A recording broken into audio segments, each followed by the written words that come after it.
Heyo, here we are. Okay, starting again. Hi, welcome. I hope you're all doing well. Happy Friday.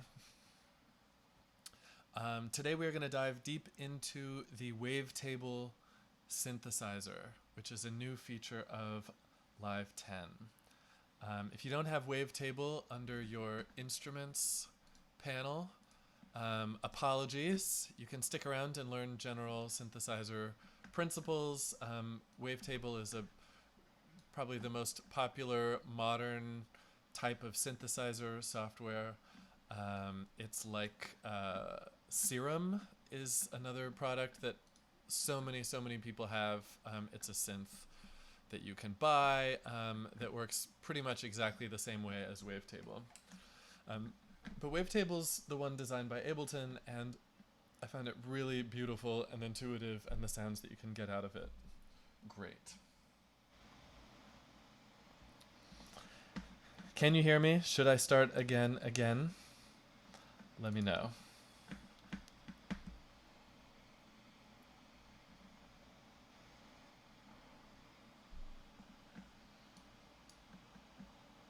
Okay, thanks. Okay, so Wavetable. Let's dive right into it. So I'm going to start with a blank one. I've been playing with it this morning. Have a sound going already.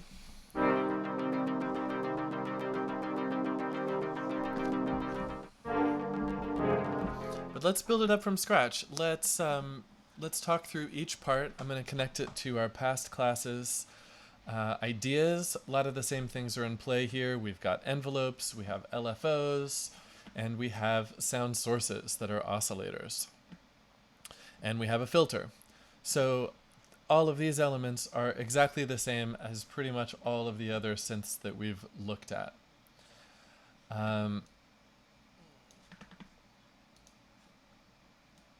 But they work together in cool ways, and there's more modulation possibility in Wavetable.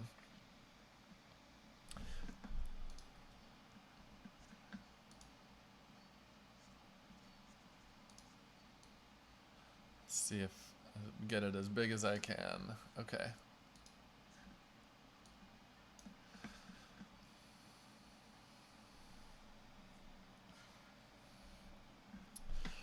Okay, so first we're going to talk about the first oscillator. So this is a 2-oscillator synth. But what makes a wavetable synth a wavetable is that we don't have a single waveform for any particular oscillator, but rather we have a grouped set of them. And these are kind of designed as a set, but they're basically arbitrary. You can bring your own samples in and use them as wavetables.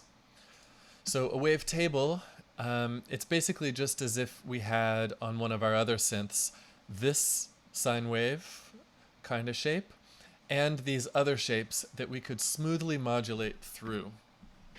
That's the table part. So let's listen to just this new blank wavetable.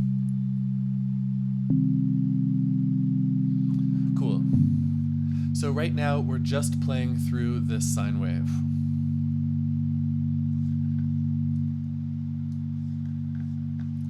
But if we can drag up through here or turn up this slider and move the wave, morph between these other shapes.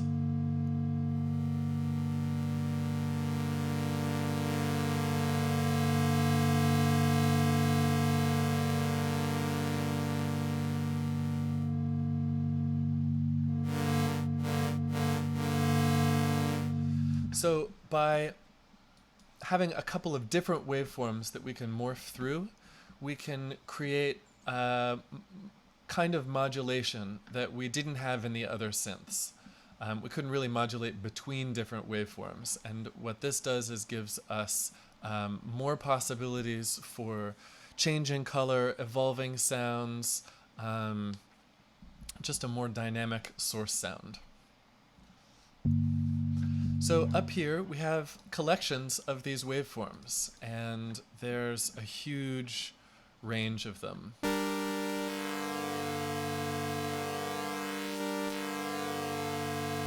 And they all have kind of different properties as you sweep through them. Some are based on instruments. So here's a piano.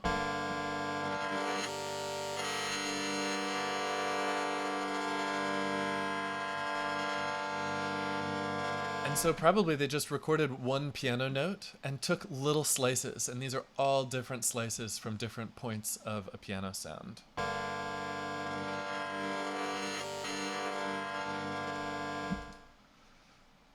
So why don't you go... Ah, that's cool. Spend a couple of minutes just exploring one oscillator and go surfing through the presets here of the different wavetables and hear how sliding up and down between the waves modulates the sound. Let's spend 3 minutes on this.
Okay, now I'm going to show you how you can make your own wavetable.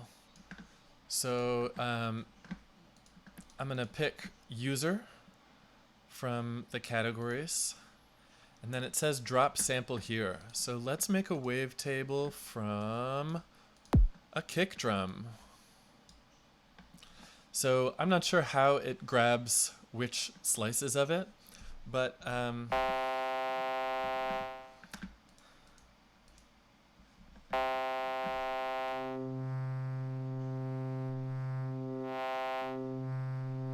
These are some different elements of this waveform. I guess we can kind of see here, if we open up and look at the waveform, there's a part at the very beginning where it's tight, and then later on it's loose.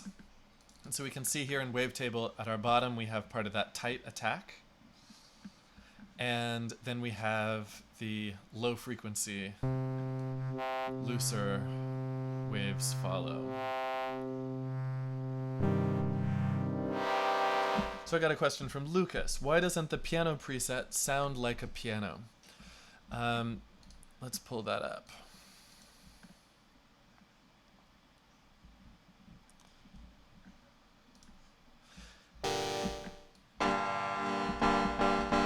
So these are just waveforms derived from a piano sound. They are like a few cycles of the waveform looped. And there's a whole lot more about a recording of a piano note than just the waveforms of any particular slice. Instruments are actually mostly recognizable by their attacks.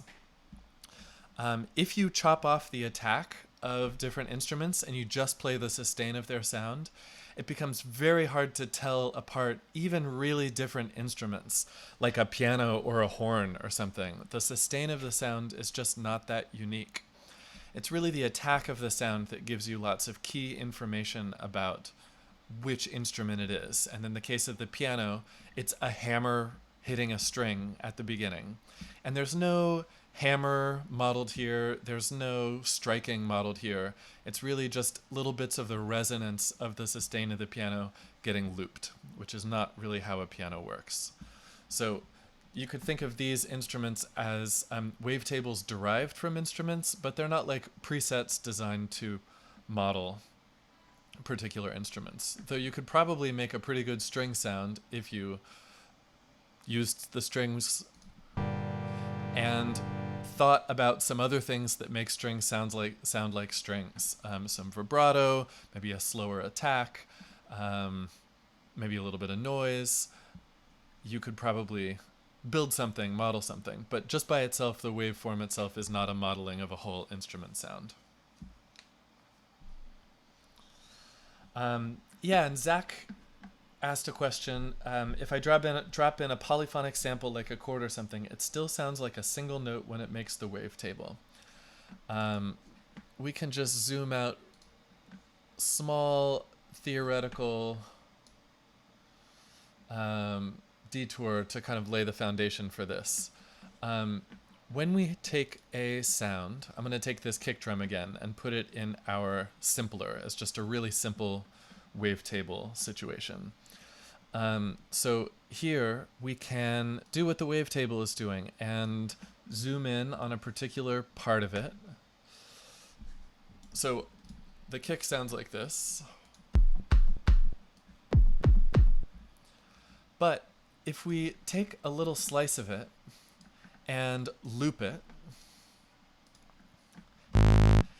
then what we're looping, if we're looping it at faster than audio rate, at faster than 20 cycles per second, we're no longer gonna get properties of the original sound so much as kind of make a synthesizer out of this waveform. So if I drop a chord in here,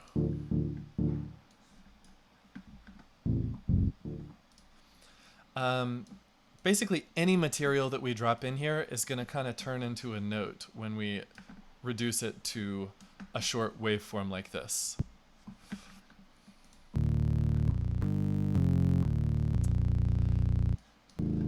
Some of its chordliness will come out if we use more of the sample, but if we're just using a cycle of the wave,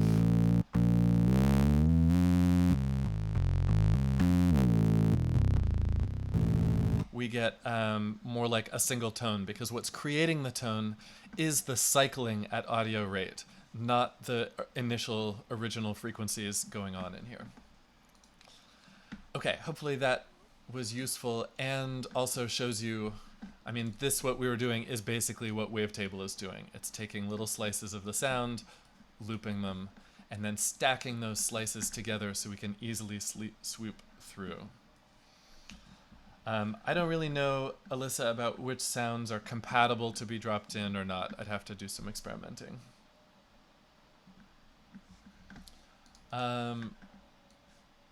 Weird highlighting in chunks. Yeah, I'm not sure why. I don't know. We got a table simpler for a moment. I'm not quite sure why the highlighting is in chunks like that. Maybe it's the snap. Oh yeah, so snap is trying to snap to zero crossings so that you don't get clicks and pops. Okay, back to Wavetable. Notice you can pop it all out with this triangle and see all the controls at once.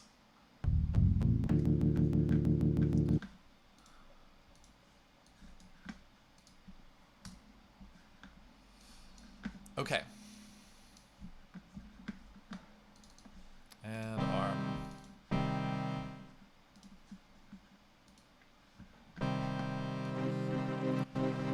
Okay, so let's start thinking about modulation right away here. Before we, I don't know, let's not go each piece in a row. Let's do a thought process. So my thought process here as I'm designing a sound is, okay, I found my initial oscillator. Cool. I really like this as one way to change the sound. So I think, how do I want this to change over time, over the course of the sound, to give myself some movement in the sound? When you're designing a synth patch, really think about how the sound can be different at different points in the sound. It's really not interesting to have one flat sound just looping, but to have something that evolves over time. And for that, we can use our envelopes and our LFOs. So say I want to take this and slowly slide up and down through here as I hold down the note. So I'm seeing a slow sliding through here as a kind of LFO, right? The shape that I'm making with the slider is the shape of a sine wave.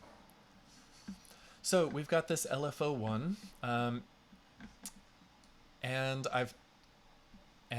this, and I want to connect them. This happens in the matrix down here. So I've touched this, and look, it immediately creates oscillator 1 position. It creates a row here. And if I want to connect it to the LFO, I just turn up how much I want that to happen.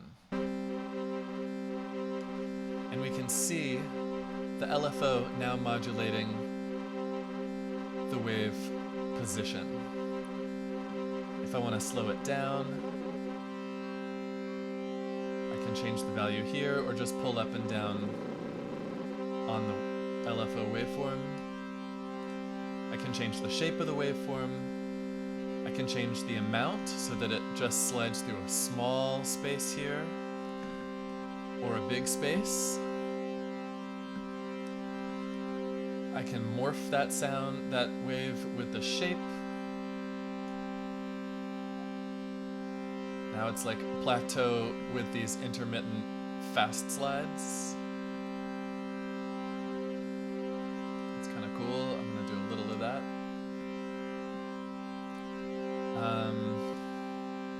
Yeah. And of course you can always modulate an LFO by time in hertz or against the tempo.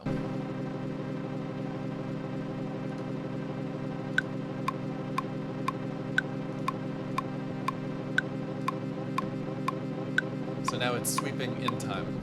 Okay, spend a minute playing with this. Take your position and you'll touch it. It'll appear in this row here. And then you can turn up LFO. Yeah, so to see in this big view like this, where you can see everything at once, hit the triangle next to the word Wavetable. And then you may need to slide the whole bar up. So practice this mapping. Map your oscillator 1 position to your LFO 1 and play with the LFO rate and controls. I'll give you 2 minutes for this.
Okay, did y'all figure this out? So, quick view of what we just did in the big picture is that this matrix is how all of your mapping of parameters can go. And it's a little overwhelming at first, but it's actually really simple once you understand what's happening. Anything you click on, any parameter in here at all, is going to pop up as the row. And then you can connect it to any of these different things. The amplitude envelope, envelope 2 or 3, the two Lfos. And then these are all the MIDI properties, the velocity of the note itself, high notes have giving different values than low notes, pitch bend, aftertouch, which is a MIDI thing that I've just never really understood. Maybe my controllers just don't have it. Mod is your mod wheel, and then here's just set to a random value for each note. So, when you click on something, it appears here. When you do a mapping, then it'll stay here, but otherwise it'll just disappear when you click on something else. So you can build up a kind of complicated routing of sounds just one at a time like this. Okay, let's talk about other new kinds of modulation. So I'm going to go back to a simple sound here.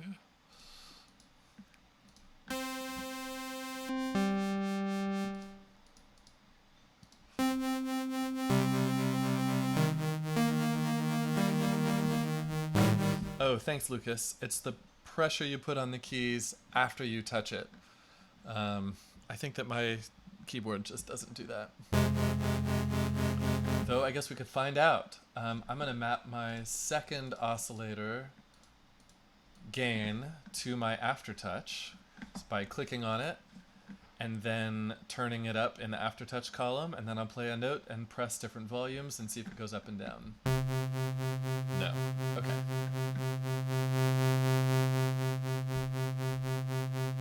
Okay.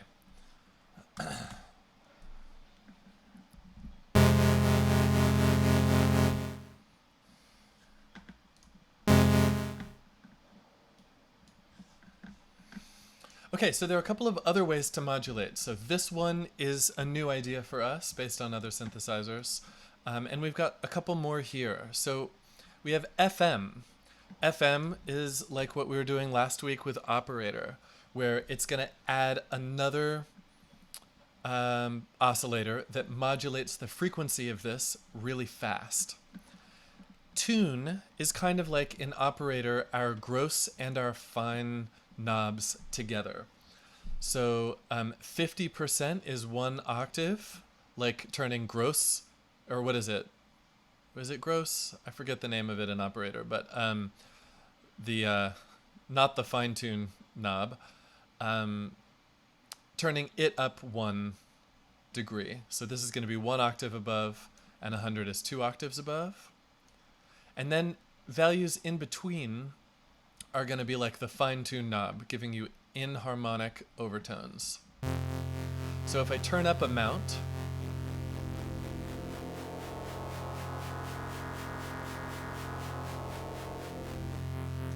like that's a pretty awesome kind of glow. Okay, so I'm really liking hearing this kind of thing happen at the beginning of the note. So I'm going to put it through envelope 2. Click on a mount. I'm going to click on a mount, turn it up in the envelope 2 column, and then give this a shape so that it fades in over the course of the beginning of the note and it's part of the attack.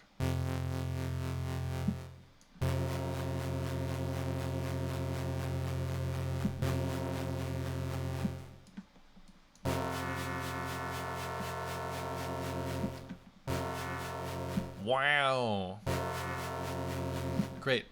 So that's the idea. You take the thing, you play with it to find a modulation parameter that you like, and you figure out what to map it to.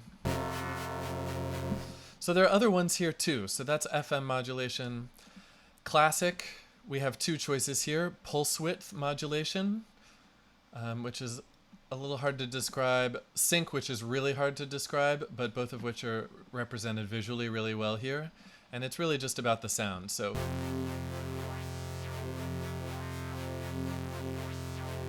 that's a cool way.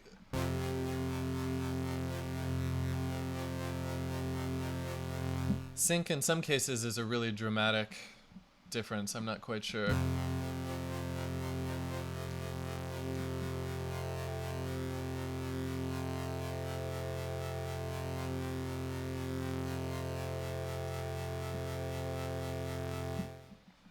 Yeah. Cool, so let's take this. This thing now sounds really sweet to me. So maybe I want to control that with my mod wheel on my keyboard. So I'm gonna click this. Pulse width is now the row down here. And I can set it to mod. And now I can play with it on my synth.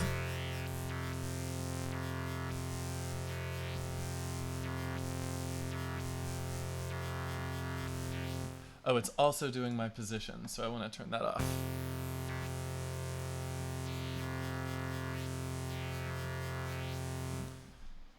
Maybe down for more range.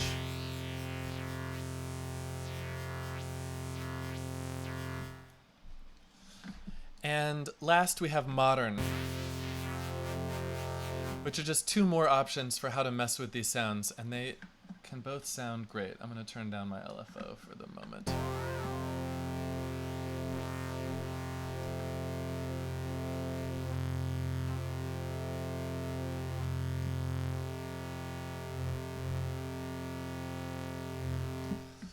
So go play with these modes. Check out the different parameters, try changing them. Here, find one that sounds really juicy and decide a place to map it to. You could try your mod wheel. You could try one of these envelope shapes and give a shape to it. Or you could try one of the LFOs. So I'm going to give you 3 minutes to work on that and figure out what's been going on in the chat.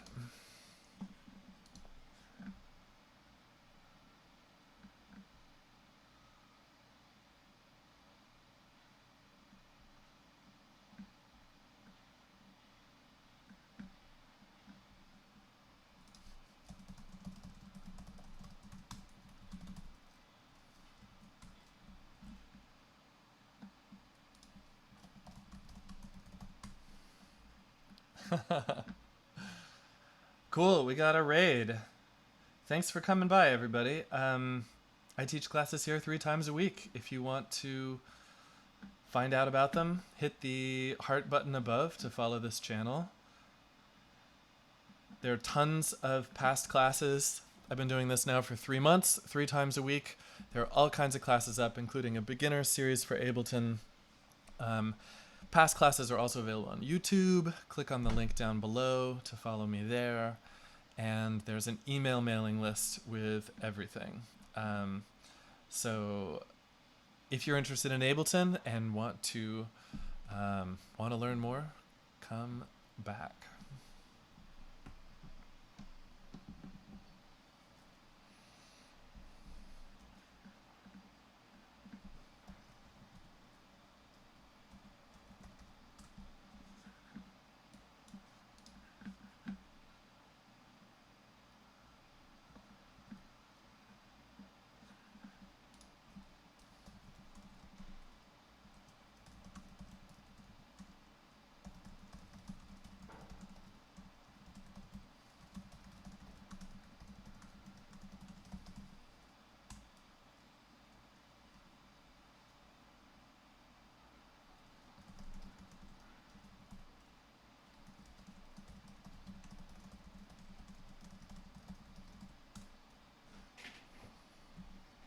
To find out more about the course, scroll down. A lot of info there.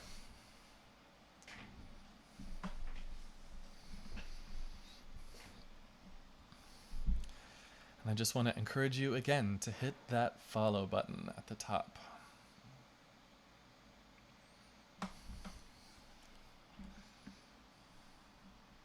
Who orchestrated this raid? Who's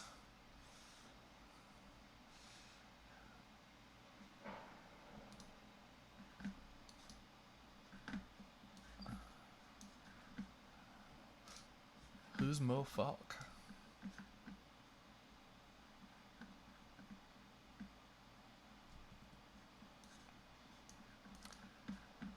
Would love to meet and talk about music sometime.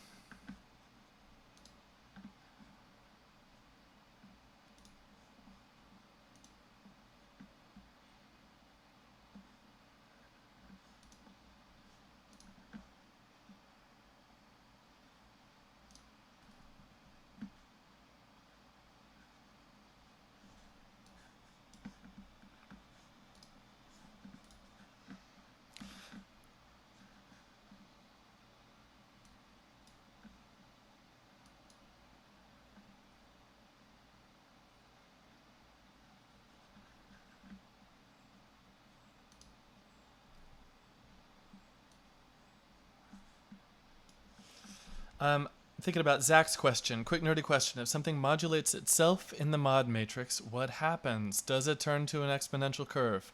I don't know. I got to think about that.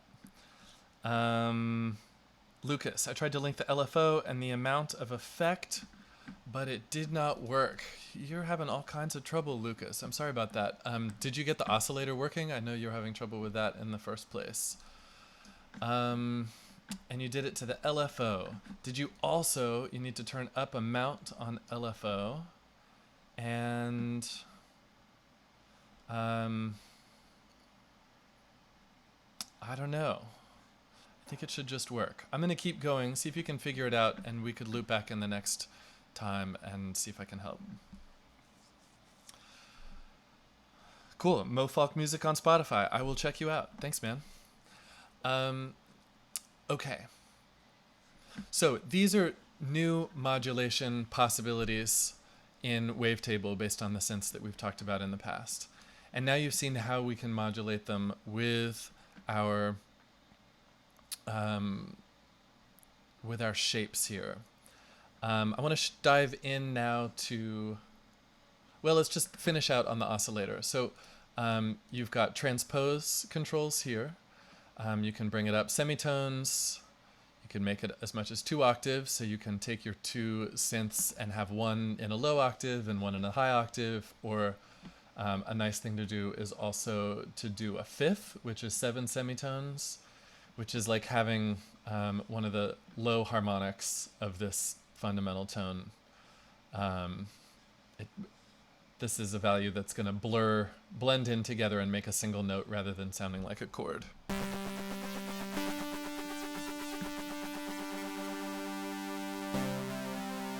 You've also got a sub-oscillator, which is going to add just a sine tone, an octave or 2 octaves below. And this is just going to add some simple warmth.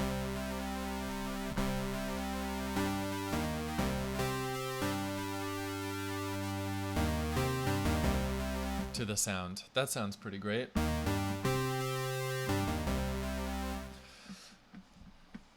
Cool, so I think that that's everything in the oscillator. You can cycle through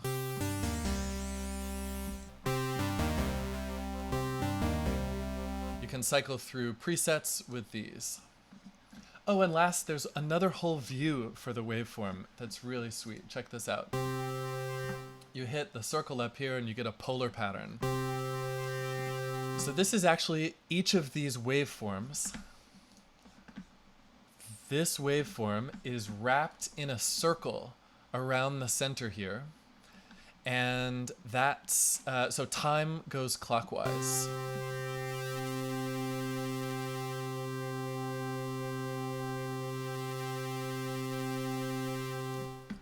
I think that's pretty sweet. Not quite sure how it helps me think about things, but maybe you have a thought about that. Okay, so next up, let's dive into the envelopes. So amp is the envelope that controls the amplitude for the entire sound. So if you want to fade in on the whole thing,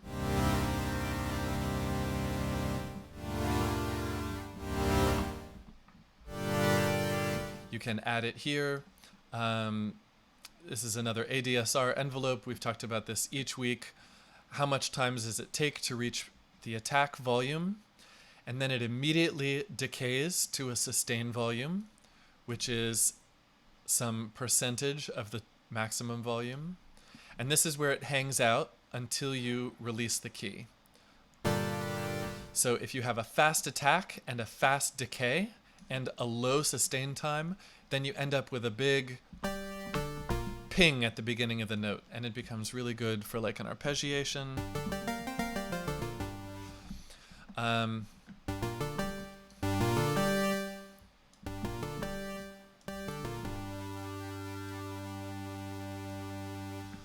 Gabrielle had a great question.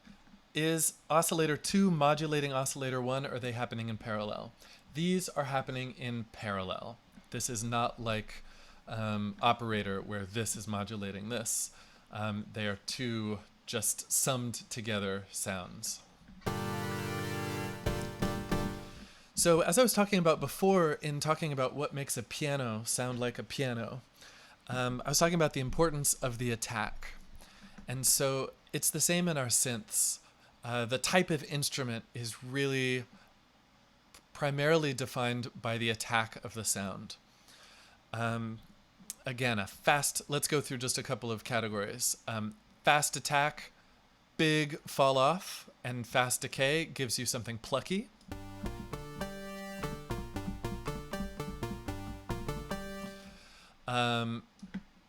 For a pad, you want to have a slower attack and probably less reduction in the sustain portion, so this is kind of smoother and it doesn't jump out and hit you, but still has a nice kind of articulation of the beginning. For a real pad, you can do a longer attack time. For a bass or a lead instrument, you probably don't want... I like doing just a real small attack, but not zero. Gives something just a slightly more musical quality to my ear.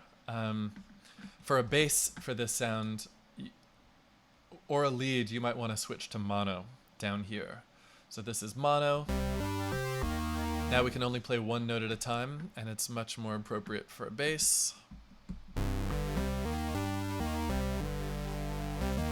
And for a bass, I might also filter some of the highs. And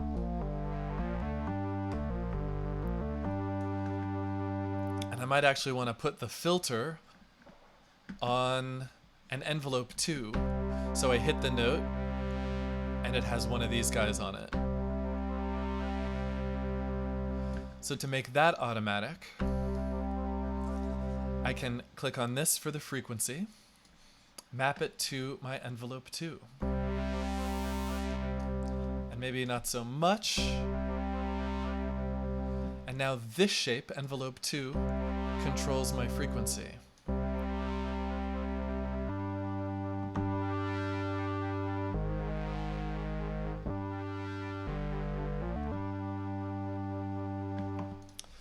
And last, we have a couple of choices here. So, none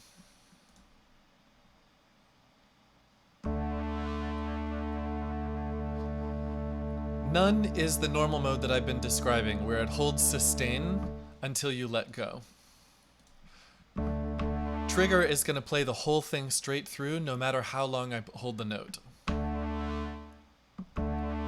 So this is good for making percussion sounds, where you want the envelope to be exactly the same no matter how long you hold the note.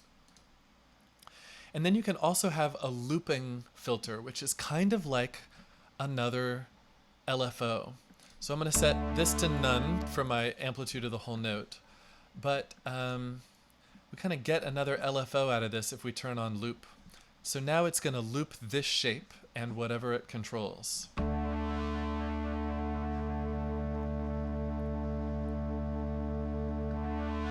So I'm going to turn this down to like 1 second.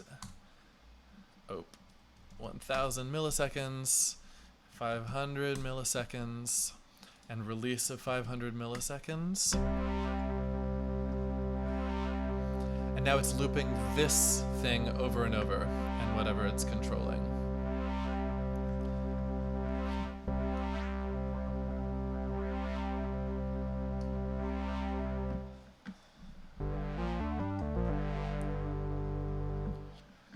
Cool, so those are the envelopes. I'm going to give you a couple of minutes to explore this. Think about using the matrix to map a couple of different parameters. Maybe your filter, maybe some of these modulation controls, maybe your position, maybe tuning. Maybe detuning to do small amounts of tuning. And map them to different of the envelopes and play with different envelope shapes. I'll put 3 minutes up, and then we'll talk about the LFOs and the master controls. Well, we got to talk about the filter too. Filter, master controls. Okay. 3 minutes, ready to go.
Okay, welcome back.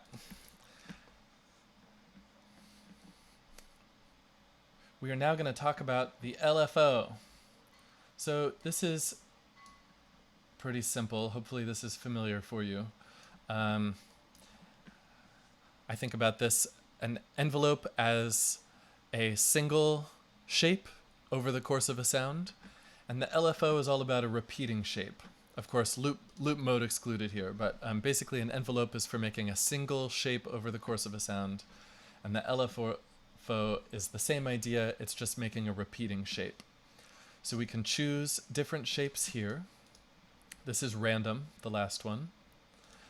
The amount is how much it's going to modulate the sound.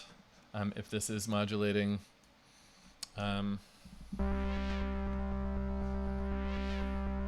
okay, so this is taking position right now. And so we're swiftly alternating between two states, two distant states. And we can see that in the position. So that's this being applied to this parameter. And also the pulse width. So, okay, cool. I wasn't sure if you pick one of these modes and it disables the other ones, but I see that I have pulse width modulation still going on, even though I also have some of the modern modes here. So these are all working all the time.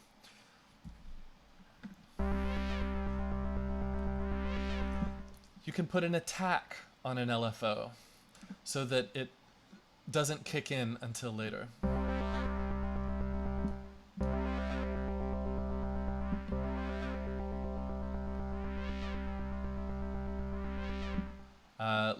I think this will be more noticeable if we do it on a different one with an attack that we use to modulate pitch. So this is a really common detail to add, like to lead sounds, which is to have a bit of vibrato kick in. So how would we do that? We'd say we want detune, which is our pitch change in semitones. I'm going to do just one sound here. And we want to modulate this with our LFO2. So we click here, and we go down and see Oscillator 1 pitch, turn it up in LFO2. So that's way too much.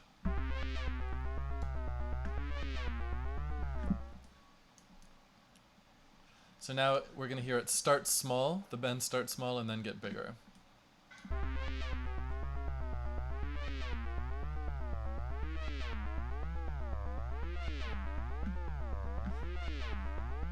So that doesn't quite work as vibrato. We'd want smaller values and a faster.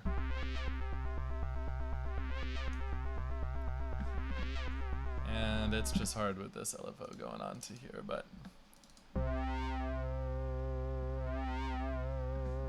yeah. So now we have this kind of expressive vibrato kicking in gradually over 6.6 seconds. Shape we talked about, each one of these has a way that it can be modulated.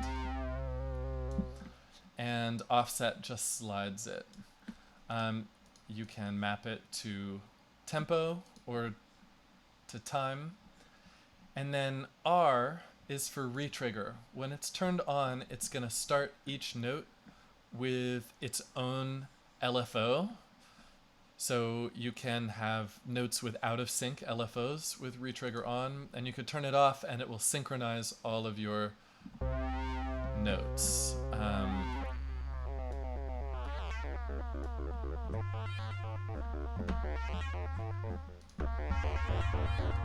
So now if I start a chord that plays all at different times,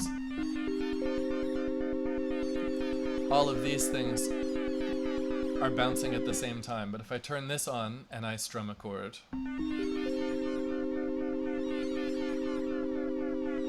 every note has its own LFO rate.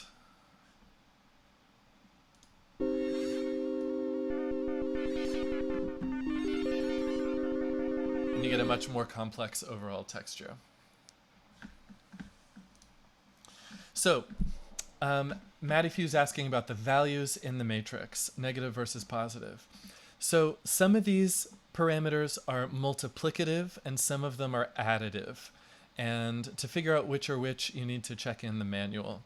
But some of these are multipliers, and it's taking whatever the value is of the thing and multiplying it by this number.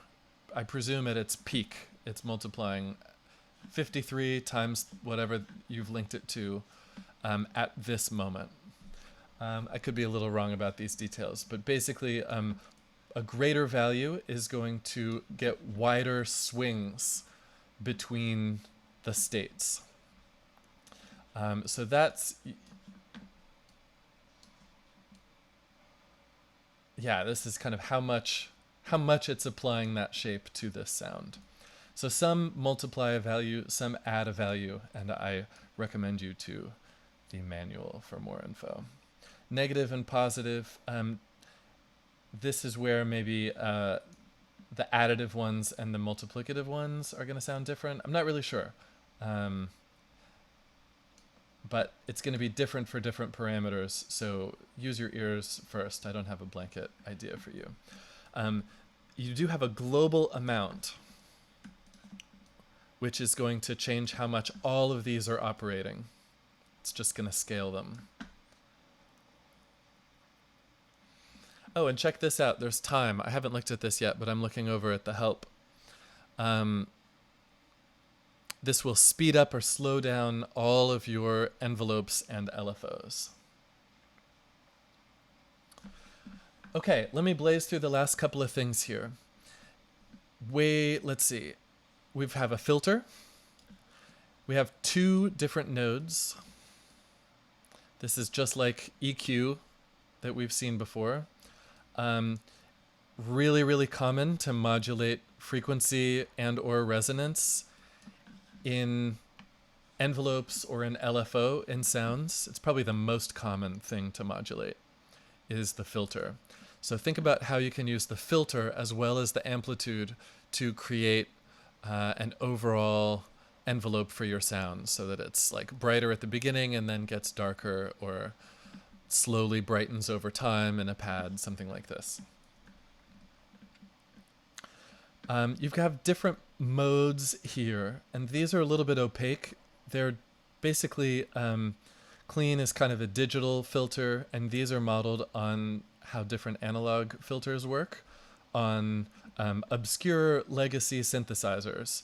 So that's all they say in the manual, obscure legacy synthesizers. So I think they're not like allowed to say which synthesizers they're copying, but I know that the PRD method was the one in Moog synthesizers, and these other ones are also part of different classic synths. So when you turn any of these other ones on, you also get a drive knob to add analog saturation to them. So this is like the drive saturation we've seen on other synths. Now, the two filters can work in a couple of different ways. Serial means they both apply to the whole sound. Parallel means both of the oscillators go through one of them and both oscillators go through the other one, and those sounds are summed together. And then split takes oscillator 1 and puts it through filter 1 and oscillator 2 through filter 2. So I can't really give you a rule of thumb about this, but I think as you find your way into sounds, you'll realize that you want one or the other. Okay, last, let's talk about the global controls. We've got, as always, mono and poly. So mono means you can only play one note at a time.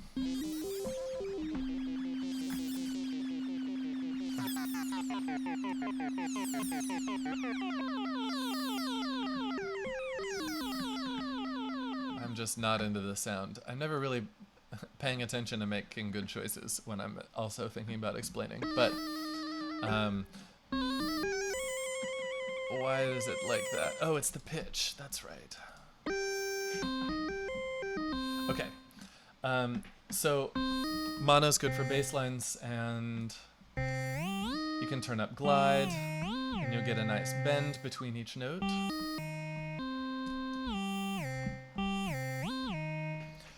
Poly means you can have multiple notes at the same time. Good for chords. And then last, here's a thickening agent that you should think about on all of your sounds because they sound really great. Unison. So just like we saw in our very first synth class, this idea of making multiple copies of the sound, detuning them slightly, spreading them around the stereo field to create a wider, thicker, fatter sound. These are different flavors of exactly that idea.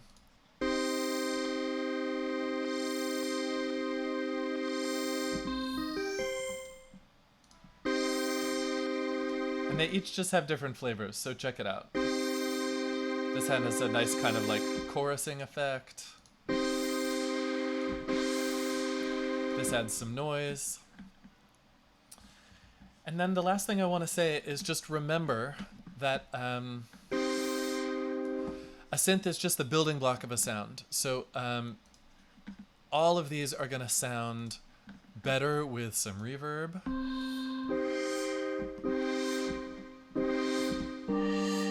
Maybe a little delay.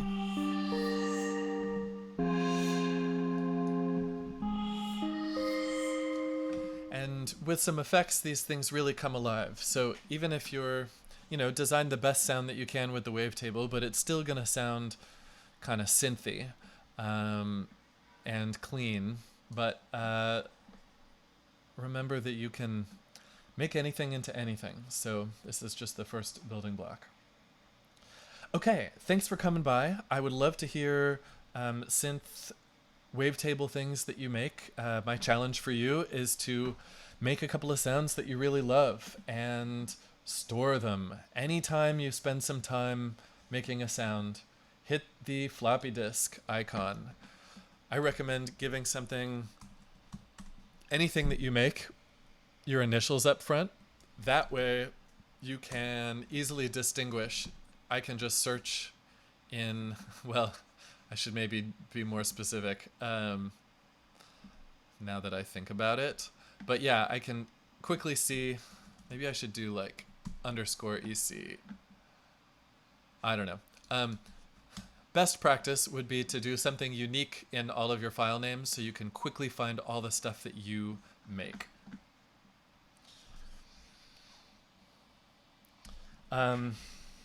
Yeah, so thanks everyone. Thanks for coming by. If this was useful for you, consider dropping me a couple of bucks in the tip jar down below. That really makes my day, makes me feel like this is extra useful for people and worth continuing to do. Yeah, Wavetable is an awesome synth. I think it should be your go-to synth as well.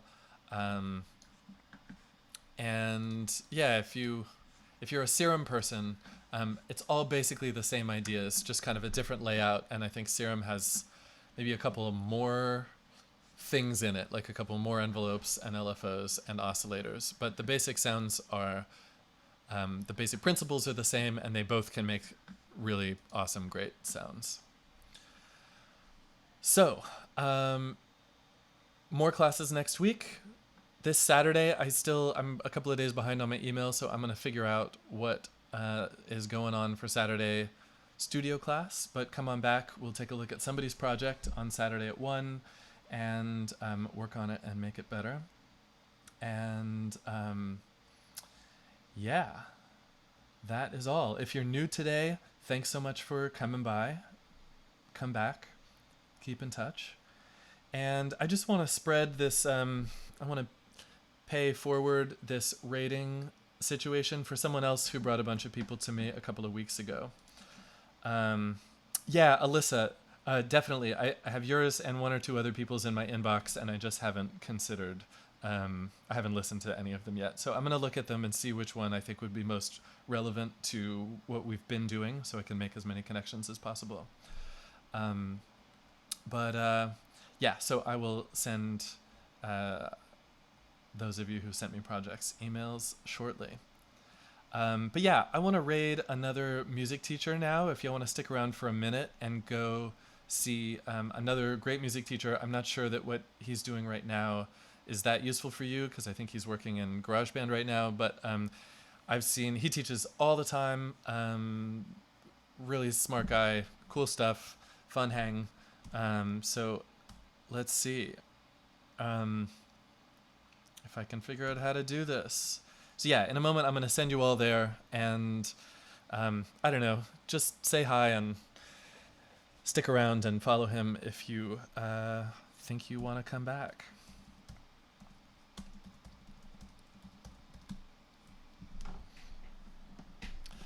Okay, again, thanks so much for coming. See you Saturday. See you next week. Keep in touch.